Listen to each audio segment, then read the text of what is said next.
unabashed, the most unpredictable, becomes a headline, the most volatile, outrageous behavior, unsubstantiated narratives, a battle of personalities. Welcome to Grand Tamasha, a co-production of the Carnegie Endowment for International Peace and the Hindustan Times. I'm your host, Milan. India is Broken, A People Betrayed, Independence to Today is a big new book on India by the author, economist Ashoka Mody. Mody is an economic historian at Princeton School of Public and International Affairs and a longtime official at the World Bank and the International Monetary Fund. His new book provides readers with an unvarnished look at India's twin economic and political failures over the past 75 years. Challenging the conventional wisdom, Mody argues that India's post-independence leaders, from Nehru all the way to Narendra Modi, have failed to confront India's true economic problems, seeking easy band-aid solutions instead. As popular frustration has grown with the economy, India's democracy has also suffered, leading to an upsurge in nationalism, violence, and corruption. To talk more about his book and his controversial thesis, Ashoka Mody joins me today from Princeton, New Jersey. Ashoka, congrats on the book, and thanks for taking the time. Oh, Milan, thank you very much for having me. So I want to start by asking you a little bit about your own personal journey. You went to college at IIT Madras. You did a master's at the Center for Development Studies in Trivandrum. You moved to the United States to do a PhD at Boston University, and then you settled into a long, successful career, first at the World Bank and then at the IMF, where you were a senior official working on Europe. In fact, your previous book was a very well-received examination of the European financial crisis. So, I guess my first question to you is, tell us why, at this stage in your career, you decided to sort of return your attention once more to India. Thank you very much, Milan. My attention never really left India. Through these years that I have lived abroad for 40 years, I've been to India almost every year. My children who were born in the United States have also visited India pretty much every year with us. And I began to feel quite early on that there was an elite narrative of India, an elite that lived pretty much first world lives. And there was the rest of India. And I just felt very uncomfortable with the narrative that India is booming. And then, at the risk of embarrassing you, Milan, when I read your book, When Crime Pays, that was a moment of epiphany for me. And if you remember, I actually came and saw you. And it began to fit together somehow at that moment that if Indian legislatures and the Indian Parliament were increasingly being occupied by people with very serious criminal charges, how could they also be making good public policy? And how could a society like that not just make policy, but implement and enforce it? And so it began to fit in together that what was really happening was a chronic lack of provision of public goods. Education, health, good working cities, degraded environment, both air and water, and essentially a broken judicial system, especially for the poor and vulnerable. And at the other end, while everybody talked about some very magical GDP growth, the jobs picture was in fact very grim. And the jobs picture was getting worse. Very few people were paying attention to jobs. There were isolated economists like Ajit Ghosh who were doing it. But the popular narrative did not even refer to it. So there were these pieces of puzzle, and your book, in a sense, drew me to a hypothesis which became, in a sense, as the central hypothesis as I began to write the book, which is, although I tell the story of post-independence India through the eyes and words of its successive leaders, and as you rightly point out, document their failures. The real story I ended up telling was an erosion of social norms and public accountability. And the reason that becomes so important to my own thinking is that there comes a point in the erosion of norms and accountability when the process falls into what I call a bad equilibrium, where it's sort of the idea that if a lot of people cheat, then it's optimal for you and me to also cheat, because I'd rather cheat you before you cheat me. So you then have a society where the instinctive reaction is to take the morally incorrect path. And in such a setting, trust and cooperation fail. In such a setting, then politics becomes a business. In such a setting, then the provision of public goods suffers. And while the elite do very well, thank you, for the vast majority, the lived reality continues to be grim. And we define away that grimness by saying, oh, but we've eliminated the most abject forms of poverty, but we have not eliminated the precariousness of existence that characterizes, I would say, 60-70% of Indians. So that's how the book grew up. You have a very simple and elegant thesis, right? Which is 7.5 decades after independence in 1947, as you put it, India's democracy and its economy are broken, right? Those are the words that you use. And of course, we'll get into the each element of this, but just sort of tell us in a nutshell, why you sort of come out of the gate with such a bleak assessment, because it does fly in the face of the what I would call the bumper sticker version of India, right? Which is not quite India Shining of 2004, but something similar. I would go a step further, Milan. I would say, in fact, that today the mood is giddier than the India Shining moment in 2004. Both the government authorities and the international media and international commentariat, they are talking about the Indian decade, the Indian century. Those were not terms that were being used in 2004.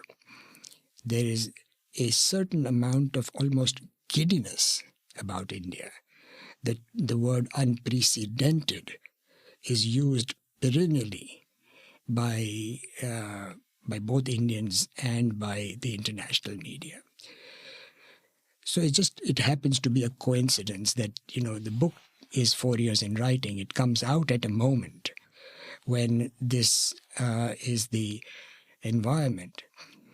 So the headline here is that I believe that this giddiness is completely misplaced. I have a piece out in Project Syndicate. I just noticed as I was walking in that they've just published it, where I say India's boom is a dangerous myth.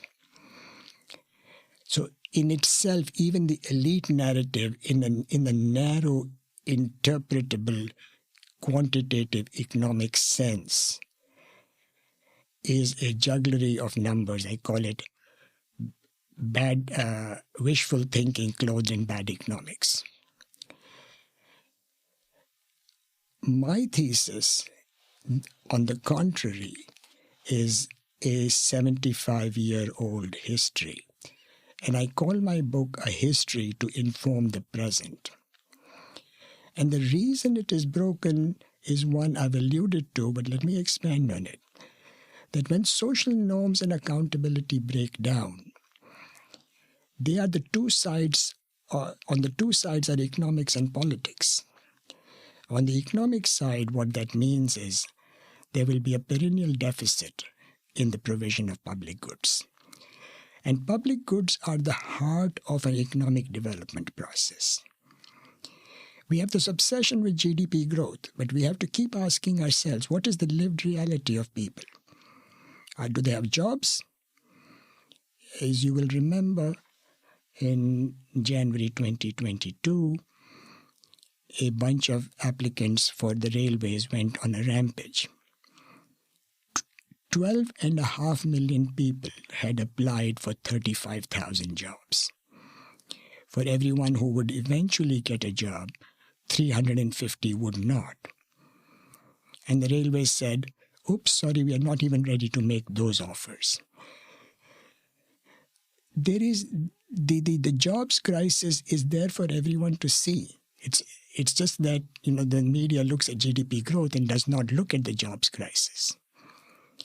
It is true that sometime in the 1990s, India was able to enroll every kid in primary school. Came well after the East Asians did. But let's give credit for that. But then look at the quality of education. The quality of education, depending on the metrics you use, Indian quality of education in terms of student performance according to their grade level, matches that of Kenya and Uganda. Whereas the other countries are soaring ahead of us, Vietnam and certainly Korea and Taiwan and so on. And the health is the similar problem. But, talking about my father, which we were doing just before we came on, in my recent visit, just before he passed away, one day in the car, I said to him, Papa, the Indian judicial system is broken. And he turned to me and said, oh, that's really interesting. Tell me more about it. And look at the long waiting times in prison.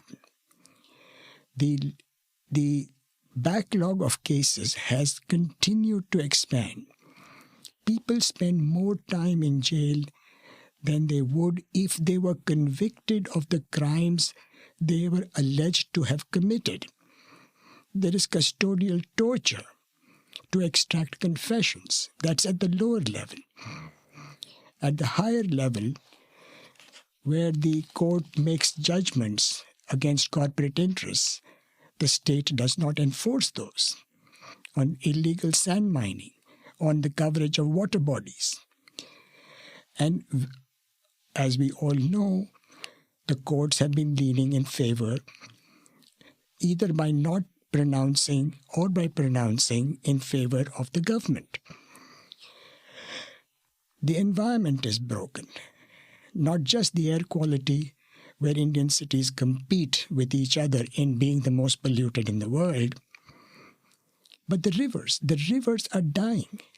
When rivers die, civilizations die. I could talk about rivers for the entire hour, but virtually every river in India today is dying. That's on the economic side. Why does this happen? On the politics side, when norms break down, politics becomes a business.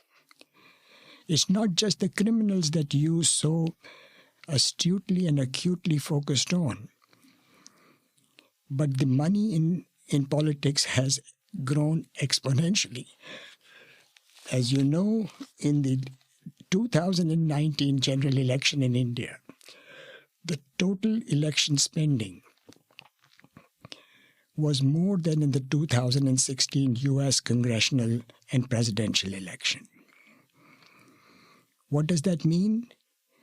That a typical politician will say to you, I need 10 crores to win this election. I need 20 crores to win the next one. So in the 5 years that I'm in office, here's how much I need to earn. I'm not making this up. This is the regular calculus. So if that is the purpose for becoming a politician, then where is the role for public policy, for the public interest?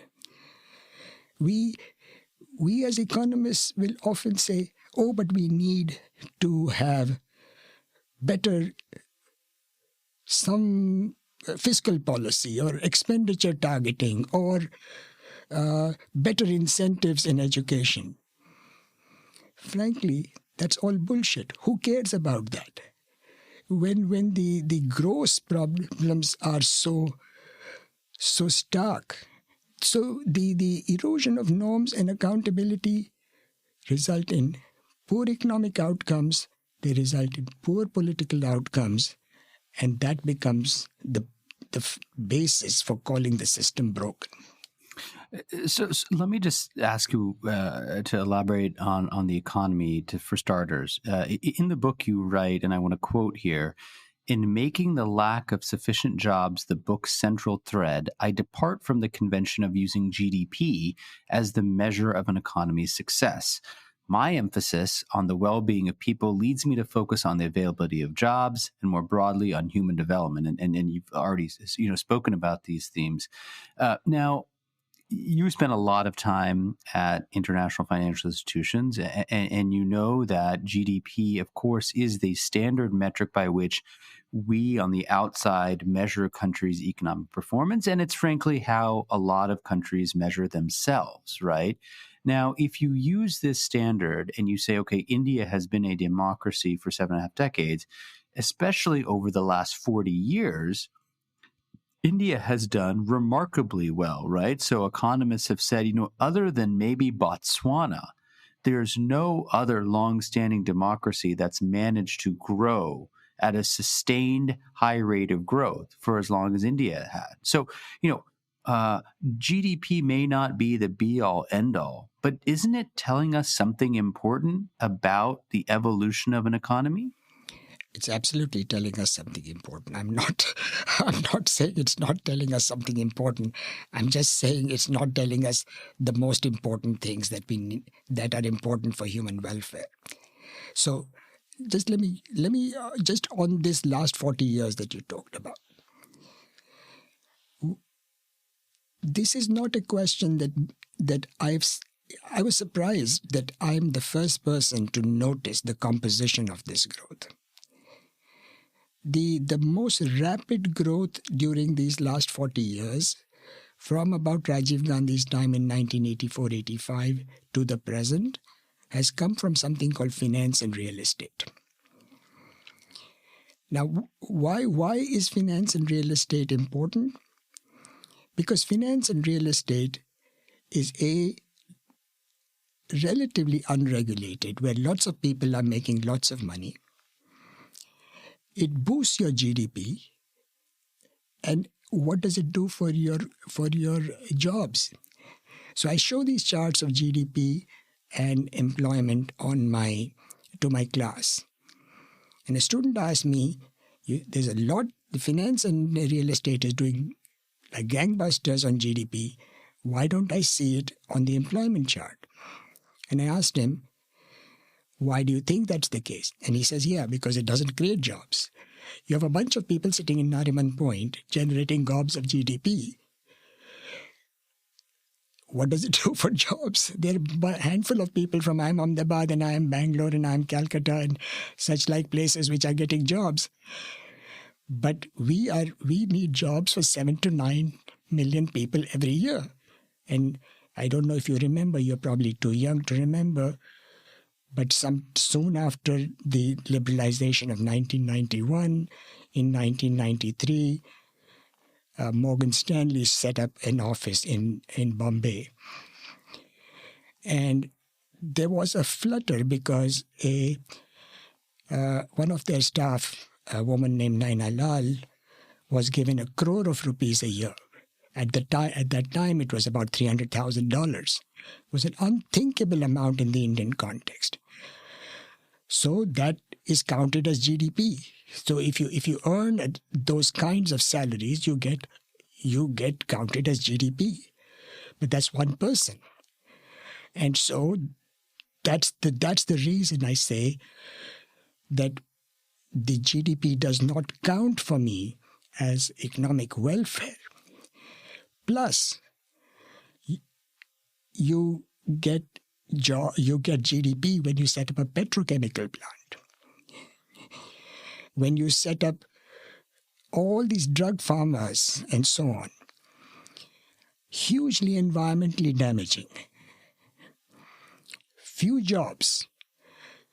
The environmental damage is not counted as part of GDP.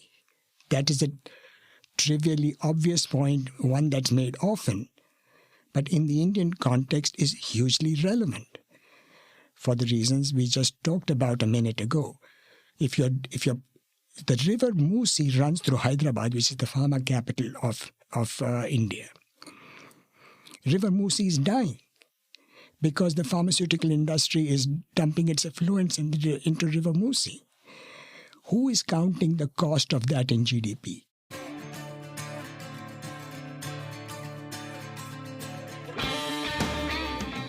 Hey, Grant Tamasha listeners. Thanks for listening to the podcast. Putting this show together each week is a labor of love, but it takes a lot of work to put out a great show every week.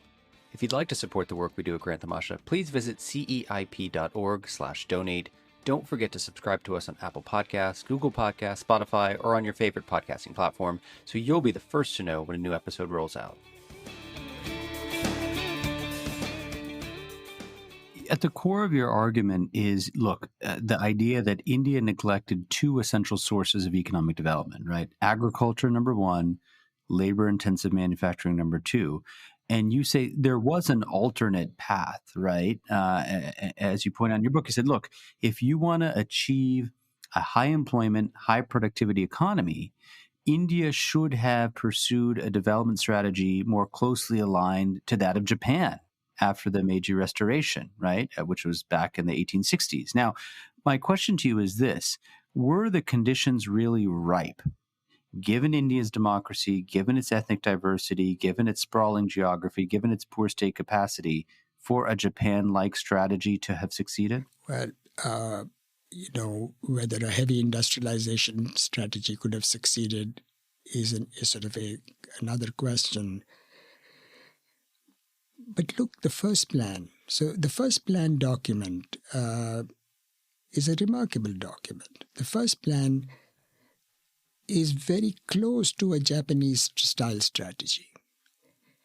It in fact uses some of the statistics from what at the time was a very famous paper on Japanese agriculture to say, look, here's what Japan has achieved in terms of raising agricultural productivity.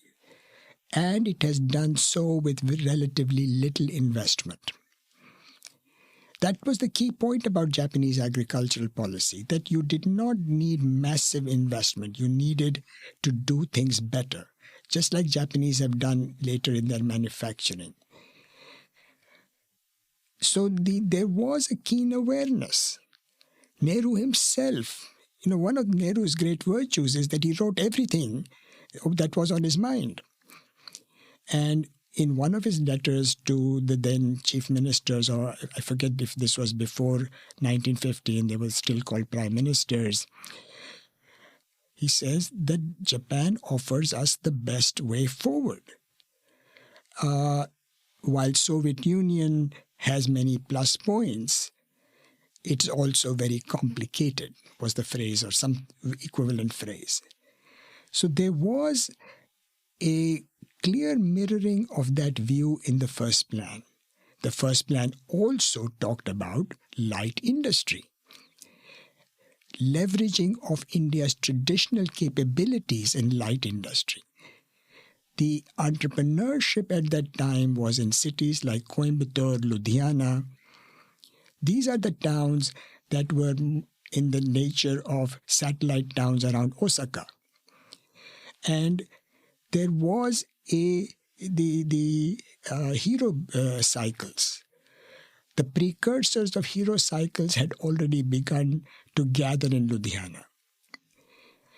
So, yes, the nature of the countries is very different. The histories are very different. But the task was the same. Again, on Japanese education. The fascinating thing that I learned in writing the book is that when the Meijis come to power, the first thing they do is to send a 25-year-old young diplomat as their de facto ambassador to the United States with the single-minded purpose of learning about American education. Now, you might say America is so culturally different from Japan, but they brought back an advisor from the United States who lived in Japan for several years as the Japanese developed a primary education and then a secondary education system. This is a question I ask people just to tease them. How many universities did Japan have before 1920? Virtually none. There were probably a handful of universities. Japan first completed the task of educating its kids before investing in universities. And India did the opposite. And this was a comment made by educationists right from the start. You cannot have a top-heavy education system. As you rightly pointed out, I'm a beneficiary of that system. Not just me, but my wife. We both went to IITs. Our kids, born and grown up in the United States, tell their friends that our parents are from the IITs because IIT is a brand name. So we are beneficiaries of that. But I ask the question, for everyone like me who went to an IIT, how many kids did not get primary education? Primary education is so vitally important as the foundation for good economics, for good democracy, for civic consciousness. It's not a magic wand, but it is an essential prerequisite of a long-term development process. I just want to sort of pause at the economic present. I want to ask you about India's economic model circa 2023, right? I find that both economists as well as political analysts have really struggled to concisely describe what the Modi economic model is to a layperson, right? So if you had to break it down, how would you explain what the Modi economic doctrine is? With the benefit of hindsight, having seen him in office for the past near decade? Oh, it's very simple. Heavy subsidization of corporate interests and no first environmental clearances. Period. Full stop. Full stop. There's all the periphery about infrastructure and so on, but that's not the central element of the policy. The central element of the policy is mollycoddling corporate interests. And is that potentially a way to stimulate domestic manufacturing, right? If you talk to people in government, they say, look, the whole point of having this, what they call PLIs, production-linked incentives, is to give subsidies to companies, both foreign and domestic, to make in India. This is the way that India can steal some market share from, say, firms that are departing China, maybe looking for other alternatives. India can be their sort of plan B. I mean, is this not a plausible path ahead? The only country in which people are talking about India being an alternative to China is India. I travel around the world and I never hear this anywhere else. We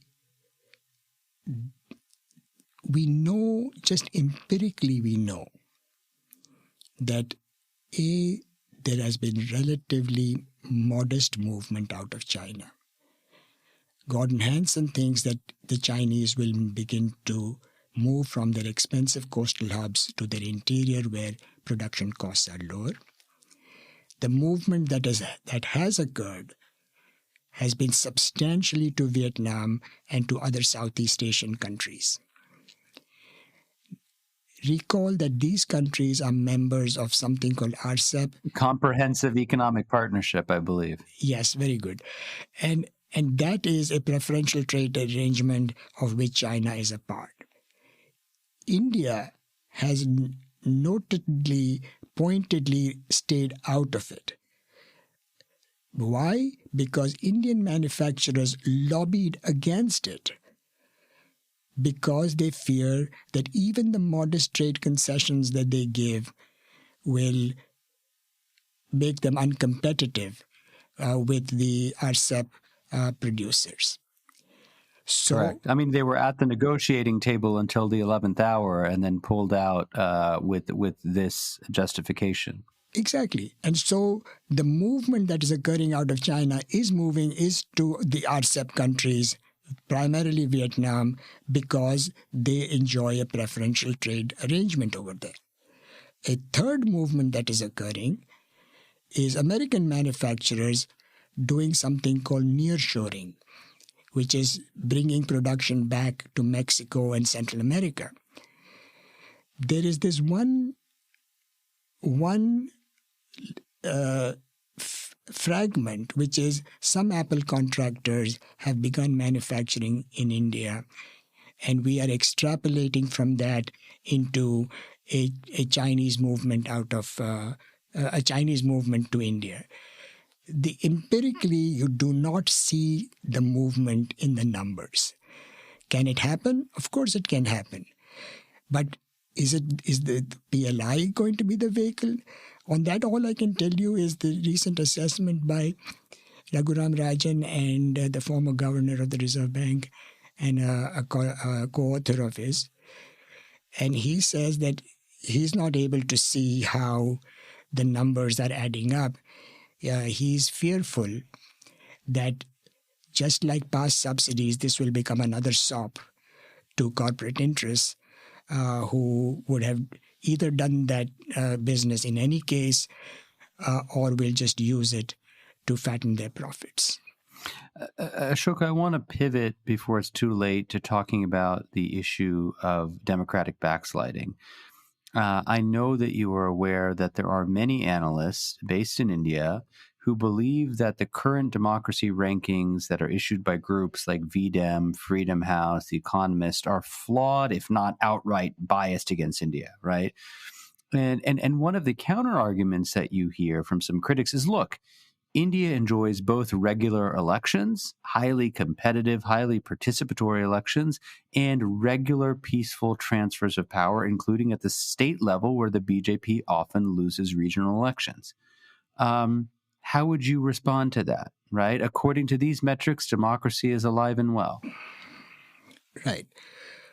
So, right from the moment the Constitution was written, and I think it was B.R. Ambedkar who said this, that political equality does not mean anything without economic equality. And I think the sort of legal language over here is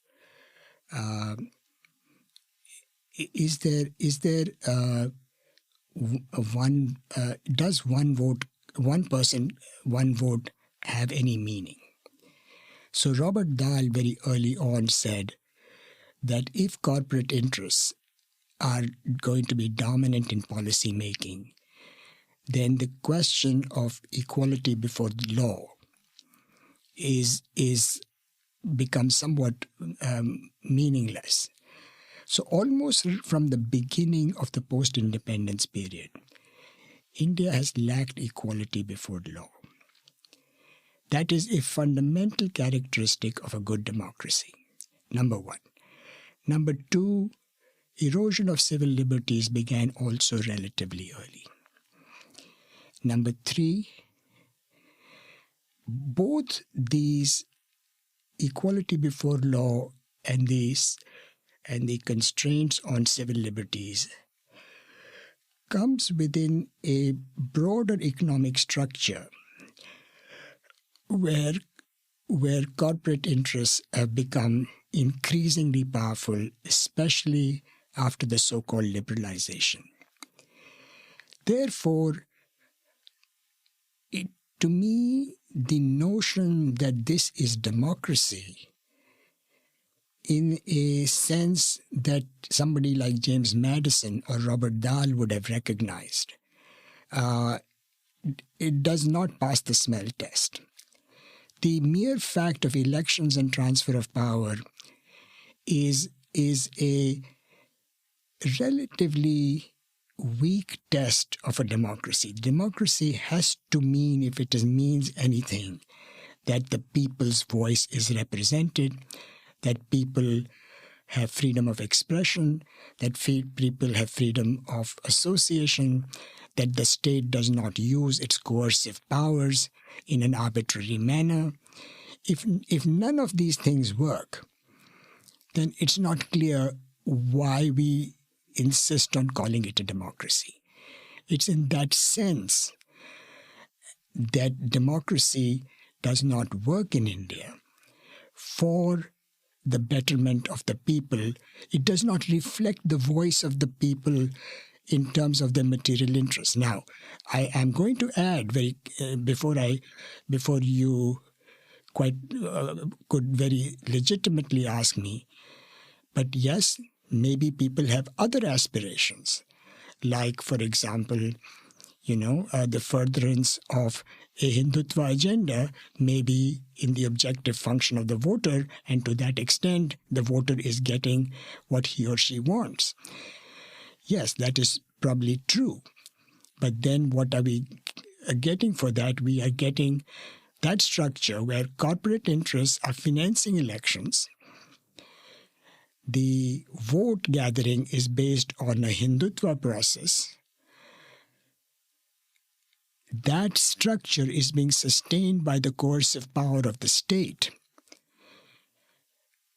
because that structure is an inherently fragile structure, and the coercive power of the state becomes essential to support that structure.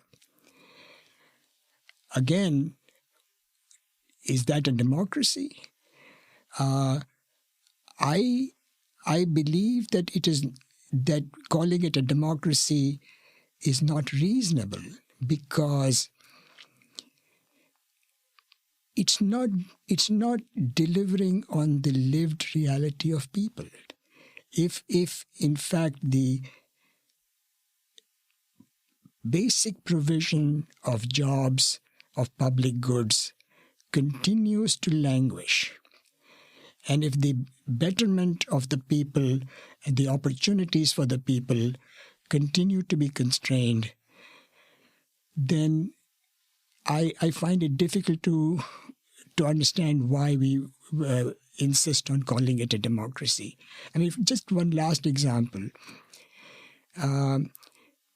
Air pollution, for example, has come down quite substantially in China.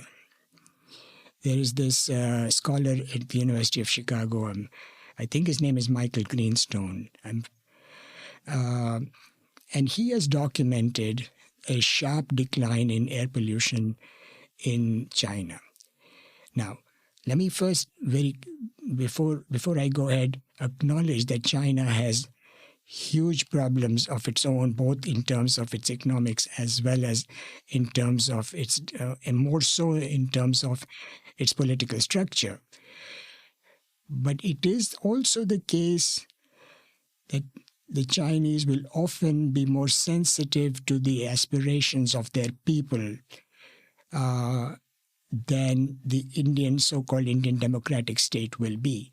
There's a certain callousness in the approach of the Indian state, which again predates the 2014 election. The one example, and I know that we are now running short, the one example I'll leave you with is in 2012, Nandini Sundar, who's a scholar at Delhi University, and others filed a case in the Supreme Court in which they said that the use of vigilante armies called Salva Judum in the states of Chhattisgarh and Jharkhand was unconstitutional. And the poignant part of this was those vigilante armies were state-supported in favor of corporate interests. The court agreed with them, and the state did not enforce that. They disbanded the Salvajudum in name and recreated the vigilante armies. So the state coercion was already a part of the system. The state coercion has now become an integral part of the system. And that to me is not a democracy. So Ashoka, just to sort of bring this to a close, thinking about the future, you spend some time talking about solutions, and rather than kind of getting into the weeds on specifics, you talk about kind of broad principles, right? So, for instance, one of those is the idea that, look, India needs more democracy through decentralization and devolution of authority to city and village governments, right? Another one, and this is I want to ask you about, is about social capital and the need to build civic communities, right? And I think to many people who read this book and who are maybe familiar with the work of Robert Putnam and others on social capital, this sounds great in theory, but I think they might struggle to understand, what does this mean in practice, right? So if you think about this from a kind of implementation perspective, where does one start with the idea of trying to build or maybe rebuild civic communities in India, which could maybe then rebuild some of the social norms you believe have frayed over the past 75 years? Yes, exactly. So I see civic communities, even predating Robert Putnam, Alexei de Tocqueville, of course, who wrote about it in such vibrant form. They are the fulcrum. They are the bedrock of democracy. They're the bedrock, not because of conventional sort of economic reasoning, but because that's where the social norms and accountability are built. That's where the citizen and the persons who govern the citizen are closest to each other. That's where the accountability can be strong. That's where the sense of civic purpose and hence social norms improves. We see that in such systems, the delivery of public goods tends to improve. Where these communities fray, the public goods provision begins to decay. How does one implement this? I'm going to give you a cheap answer that if we cannot do it, we don't have any hope, because then we will continue to have a bad equilibrium of norms and accountability. The more sort of constructive answer is we do see glimpses of this in Kerala. And we see that decentralization, imperfect though it is, fragile though it is, does create a voice for the people. It's the voice for the people that is the most important benchmark of democracy, where if there is environmental ravaging going on and communities rise up, then there is somebody who feels an obligation to listen. Today, when the Aravallis are being denuded, lots of Supreme Court judgments, nobody listens. Kerala comes closest to putting the governed and the governed, the governors and the governed close to each other, creating a system of norms, creating a system of accountability, delivery of public goods. Kerala is not perfect, but that should not dissuade us from saying, here is what we can learn from there and try to replant it in different parts of the country. Now, people will say Kerala is also unique, and therefore we cannot do what Kerala has done. And maybe we cannot. But then we have to ask ourselves, what is the alternative? Where do we start? If my diagnosis is correct, that the heart of the problem is in the norms and accountability, the question has to be, where do we start? The reason I do not go into particular policies is that everybody knows what the right policy is. It's the implementation and the enforcement and the seeing through of policies that we have a problem in. And that requires this structure of consciousness, civic consciousness, to grow.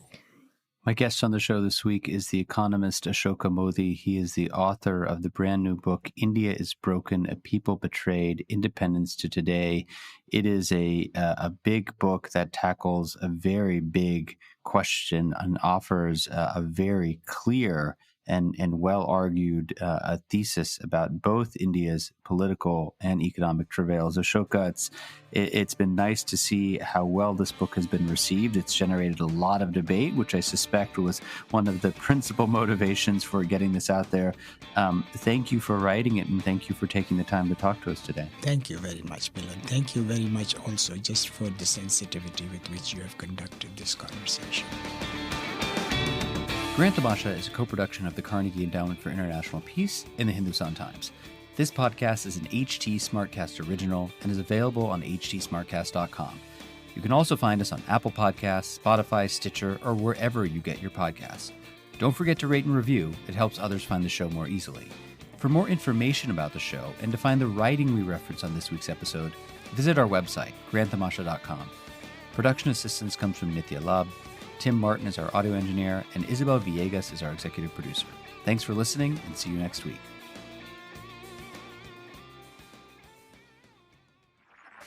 This was a Hindustan Times production brought to you by HT Smartcast. HT Smartcast.